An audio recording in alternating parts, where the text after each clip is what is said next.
Gaano ba kahirap maging isang college dean? Unahin muna natin yung ginhawang privileges bilang isang college dean or dekano or yung tinatawag nating amang kolehiyo or inang kolehiyo. May top up yan sa ating sweldo. No, yung on top dun sa ating regular salary grade as faculty. May kapangyarihan ka para pamunuan ang isang kolehiyo. Ano ba yung mga job description ng isang college dean? Academic oversight. Mapanatili niya ang kaayusan ng curriculum ng lahat ng program o yung mga kurso na ino-offer ng college na iyon. Pakita niya na nakakapag-offer ng maayos, dekalidad na instruction. Kung kinakailangan, mag-propose din siya ng mga bagong programs na pwede nilang i-offer. Faculty development. Mo-monitor niya kung yung mga faculty ba ay nag-a-update ng kanilang profile, no? Nag-i-improve ng kanilang performance. Yan, kumukuha ba sila ng masters, ng doctorate, administrative leadership. Dito naman, bilang dean, ikaw ang mag-aayos ng annual budget ng iyong kolehiyo.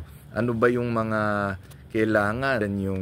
Yung space allocation, no, yung resources, lahat yan dadaan sa iyo, no? Pwede mo i-delegate yan dun sa mga program chair, no, kung magkano ba ano ba yung mga facilities, mga kagamitan na kailangan nila sa kanilang mga major courses. Siya ang magpo-propose niyan sa taas para ma-approvean ito.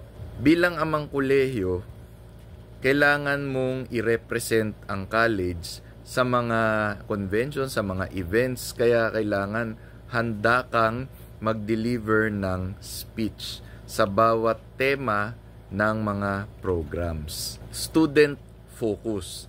Kailangan maipakita na nagke-care ang dean sa welfare ng mga estudyante. So, hindi lang sa kanilang mga studies, pero kailangan kung may problema ang mga estudyante, kailangan madali siyang lapitan. No? Kung may mga proposals or kung may mga requests, no? Kung ano man yun, handa siyang bigyan ito ng solusyon, lalo na kung ito ay may kinalaman sa kanilang mga faculty leadership. No, dito kailangan ma-ensure ng dean na ang kanyang mga faculty ay nagpe-perform ng maayos, hindi lamang sa pagtuturo kundi sa ibang academic duties gaya ng research at ng community extension. Yung pag-update sa kanilang mga credentials, ano? Kung uma-attend ba sila ng mga trainings, ano-ano ba ang mga usual na requirements para maging isang college dean. Academic preparation. Normally, ang ine-expect sa mga deans ay mayroong doctorate degree, either PhD or EDD, no? Basta doctorate. Kung wala pa naman, at least man lang meron kang units or patapos ka na sa iyong dissertation writing. Experience sa pagtuturo at sa research. No, lalo na pagka matagal-tagal ka na, no, hinug ka na diyan kasi ine-expect sa iyo na dahil kailangan mag-research sa mga faculty mo, dapat ikaw bilang dean ay meron na ring mga na-produce na research publications. Academic experience.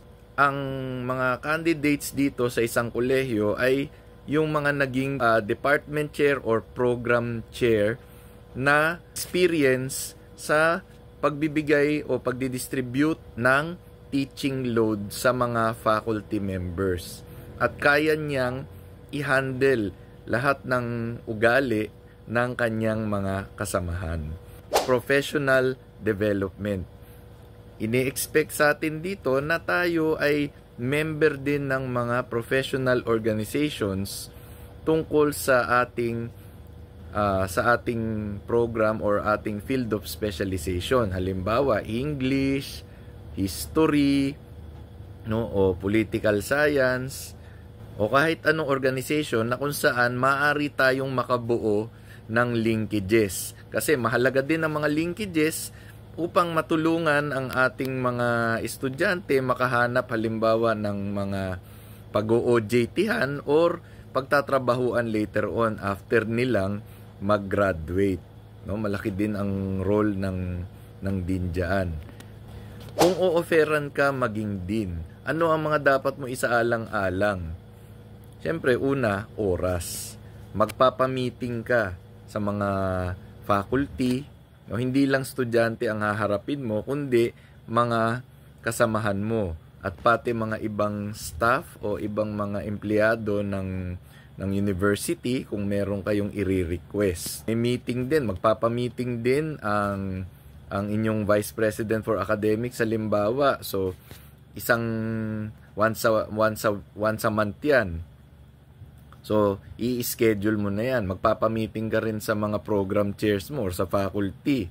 So, may schedule yan. So, kailangan meron kang maayos na time management skills kapag tinanggap mo yung posisyon na yan kasi maaring makompromise ang iyong buhay lalo na sa pamilya kung ito ay hindi mo ito mahawakan ng maayos.